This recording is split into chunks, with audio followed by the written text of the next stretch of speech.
একটা মায়ের লোক ফোন এসছে ওর কাছে যে তোমার অমুক লোক মারা গেছে। তো মায়ের লোক দেখতে যাবে, পুরুষের বাড়ি থেকে মার বাড়ি যাবে দেখতে যাবে, তো পুরুষের পারমিশন নিতে হবে না? হবে না? এবার ওর পুরুষটা কিন্তু হাল বাইতে চলে গেছে মাঠে। হাল বাইতে যায় তখন ই কানতে কানতে আফেলে তাফেলে হাঁটছে আর চলিচ্ছে হালের হয়ে। ওর পুরুষটা হাল খাড়ো করে দিয়ে কইছে যে হারে হালে মার মতো কোনোদিন আমার লেগে লাহারি টাহারি আসে না, আই দেখছি কি ব্যাপার আফেলে তাফেলে কানছার চলে আসছে। দূর থেকে তখন কয়েছে কি হয়েছে তোর রে, কেনে কানছিস? তখন ওকে শুনেছি হালে মারবা আমার ভাইয়ের দাদা শাশুড়ির পোতা জামার লাতের ভাতিজা জামার বেটি মারা গেছে। বলছে হারে এত লম্বা রাস্তা, এত রিস্তা তোর লম্বা কি হয়েছে? বলছে হালে মারবা তাড়াতাড়ি করে তুমি বাড়িতে যাও, মুরগি গালাকে খুল্লাতে ভরিও আর গরুকে গহিলে রাখিও বাজি হে। ওরে আল্লাহ, ইয়ার লাইন পাখান সব উড়িয়ে গেছে, কাইন্দা এত বেহুশ হয়েছে। এই তো মা খালার খবর বলেছেন উম্মত, ওই সূর্যর তাপ এত থাকা সত্ত্বেও, সূর্যের আলো এত থাকা সত্ত্বেও ওই জান্নাতি বেটি ছেলে, ওই জান্নাতি মহিলা যদি একবার দুনিয়ার দিকে নজর করে দেয়, দুনিয়ার দিকে তাকাইয়া যায়, ওরে সুবহানাল্লাহ, ওই বেটি ছেলের এত রূপ হবে, ওই বেটি ছেলের এত সৌন্দর্য হবে, ওই বেটি ছেলের এত রূপ হবে, দুনিয়ার সূর্যের আলো, দুনিয়ার সূর্যের আলো তার সামনে কিন্তু ফিকা হয়ে যাবে। সুবহানাল্লাহ, দুনিয়ার সূর্যের আলো যেটা ফিকা হয়ে যাবে তার সামনে। মুসলমান শুধু তা নয়, আজকে আমার বাড়িতে মা আছেন, আপনার বাড়িতে মা আছে, বেবি আছে, বেটি আছে। ওরে আল্লাহ, আজ বাজারে গিয়ে মাথার চুল বাঁধার জন্য 10 টাকা দামের, 20 টাকা দামের, 50 টাকা দামের, 100 টাকা দামের, 200 টাকা দামের মাথার ফুল নিয়ে আসি। কিন্তু নবী আমার বলেছেন উম্মত রে,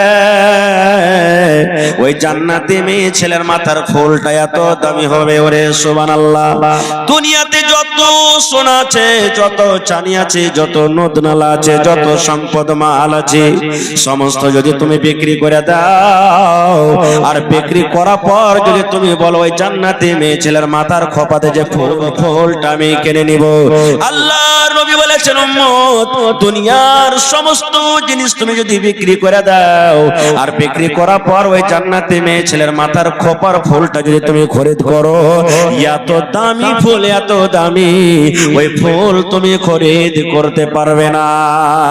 নারে তাকবীর, এত দামি ফুল। এবার আপনাকে বলবো, ফাউটা যদি এত স্পেশাল, এত দামি হয়, তাহলে যেটা অরিজিনাল দেবে সেটা কেমন হবে?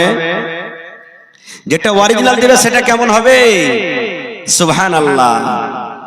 আজ আল্লাহ তাবারাক ওয়া তাআলা দুনিয়াতে ইউসুফ আলাইহিস সালামকে অর্ধেক রূপ দিয়েছিলেন, আর ইউসুফ আলাইহিস সালাম ছাড়া দুনিয়াতে যত মানুষ এসেছেন আসবেন, সমস্ত মানুষকে অর্ধেক রূপ দিয়েছেন, আধখানি সুন্দর দিয়েছেন। একটু একটু একটু একটু করে ভাগ করে পেয়েছি। ওরই ভিতরে যদি একটা বেটি ছেলে যদি সুন্দর চলে যায়, মোবাইলে যদি দেখেলি, ওরে বাপ রে কত সুন্দর হয়েছে, আমাক চালু হয়েছে রে, কত তার তারিফ করি।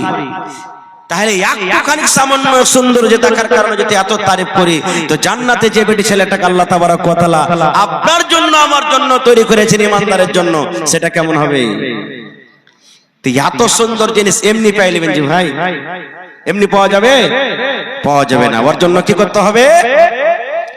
আল্লাহ রাসূল বলেছেন প্রথম পয়েন্ট, প্রথম গুণ, জান্নাত যদি তোমরা পেতে চাও রে উম্মত, জান্নাত পেতে গেলে তোমাকে এক আল্লাহর প্রতি ঈমান আনতে হবে, এবং আল্লাহর নবী নবী মুহাম্মদ সাল্লাল্লাহু আলাইহি সাল্লামের প্রতি তোমাকে ঈমান আনতে হবে।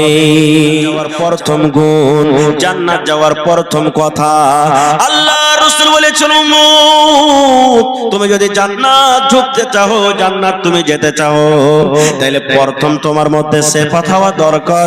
প্রথম তোমাকে কোন আমল করতে হবে রে উম্মত?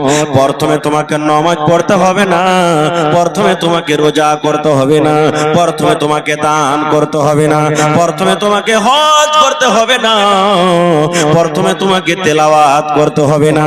আল্লাহ রাসূল বলেছেন উম্মত, প্রথম যেটা তোমার আমল হবে, প্রথম যেটা তোমার কাজ হবে, সেটা হবে আল্লাহ এবং আল্লাহর নবীর পরে ঈমান। আপনারা বলবেন হাজী মাওলানা খুবই তো আসান হয়ে গেল যে এটা আপনি বলছেন নামাজের আগে, রোজার আগে, হজের আগে, যাকাতের আগে, তেলাওয়াতের আগে কার পরে ঈমান আনতে হবে? জোরে বলেন কার পরে ঈমান আনতে হবে? আল্লাহর উপরে। যে আল্লাহ হলেন, আল্লাহ হলেন।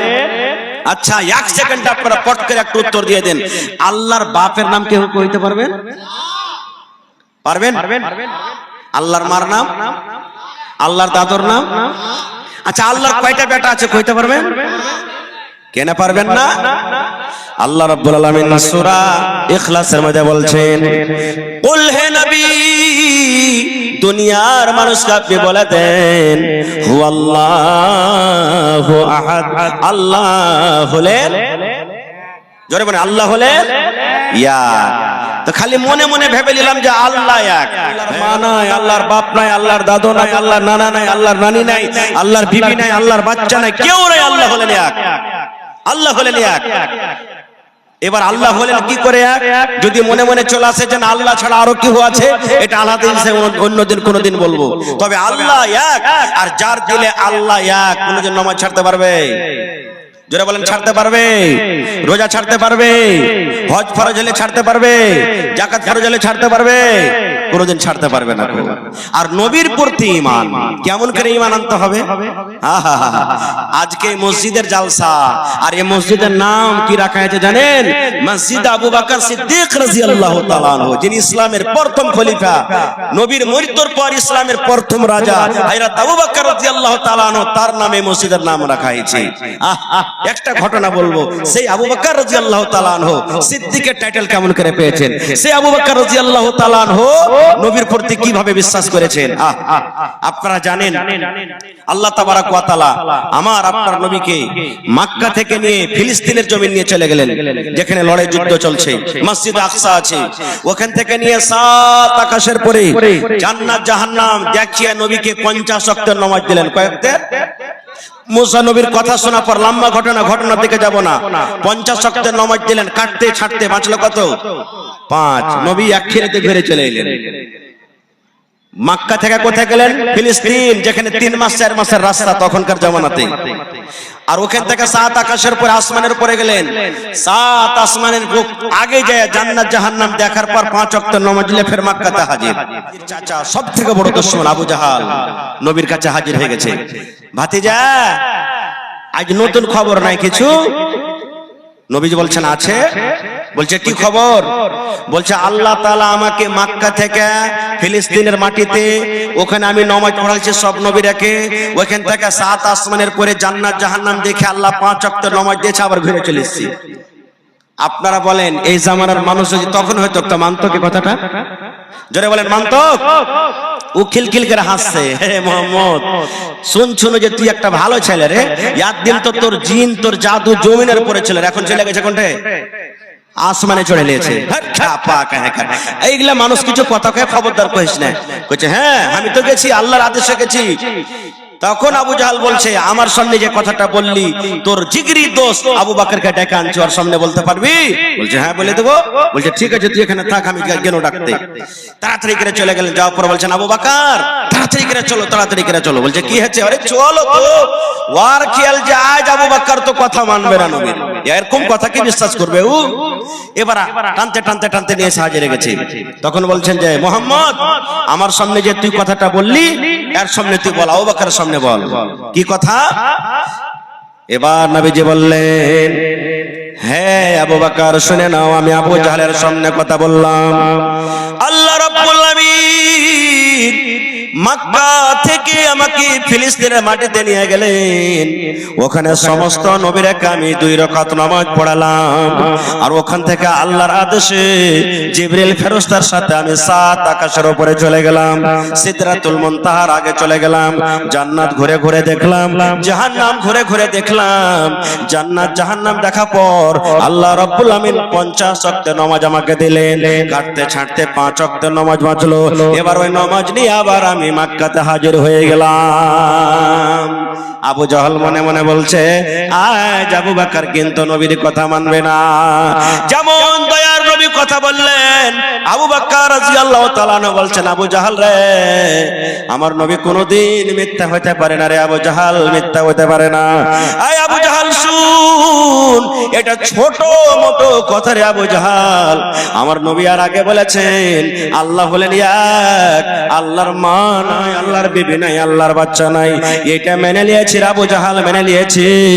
নবী আমার বলেছেন, আবু বকর আল্লাহর জান্নাত আছে, যারা ভালো আমল করবে জান্নাতে যাবি, আর যারা মন্দ আমল করবে জাহান্নামে যাবে রে আবু জাহল। জান্নাত চোখে দেখিনি, জাহান্নাম দেখিনি। নবী বলেছেন জান্নাত আছে তো আছে, মেনে নিয়েছি, জাহান্নাম আছে তো আছে, মেনে নিয়েছি। আবু জাহল রে শোন, আমার নবী যে বলছেন, আমি মক্কা থেকে ফিলিস্তিন গেলাম, আর সাত আকাশের উপরে জান্নাত জাহান্নাম দেখা আবার ঘুরে চলে এলাম। আমি আবু বকর মেনে নিলাম, মেনে নিলাম, মেনে নিলাম, মেনে নিলাম, কারণ আমার নবী কোনোদিন মিথ্যা কথা বলতে পারে না। নারে তাকবীর। যেমন কথাটা বলা, আমার নবী একটু মুচকি হাসি দেয়া বলছেন, আবু বকর রে, আমি জানছিলাম তুমি কোনোদিন আমাকে অস্বীকার করতে পারবে না।